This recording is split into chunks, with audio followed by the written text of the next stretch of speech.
இந்த 3 கேள்விகளுக்கு உங்களுக்கு பதில் தெரிந்தால் கொடுக்கப்பட்ட நேரத்திற்குள் கமெண்ட் செய்யுங்கள். கேள்வி 1. சுதந்திர இந்தியாவின் முதல் பொதுத் தேர்தல் நடைபெற்ற ஆண்டு எது?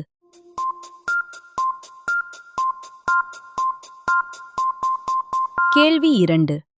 சுதந்திர இந்தியாவின் முதல் வாக்களித்த நபர் யார்?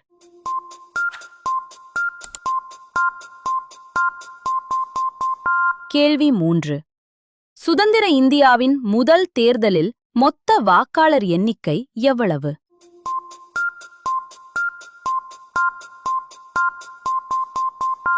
இப்போது பதில்கள். பதில் 1. 1951 அக்டோபர் முதல் 1952 பிப்ரவரி வரை. பதில் 2. ஷியாம் சரண் நேகி என்ற ஆசிரியர், ஹிமாச்சல் பிரதேசத்தை சேர்ந்தவர்.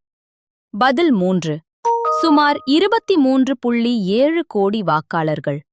இதுபோல இன்னும் சுவாரஸ்யமான ஜிகே கேள்விகளுக்கு சக்தி மீடியா சேனலை சப்ஸ்கிரைப் பண்ணுங்க.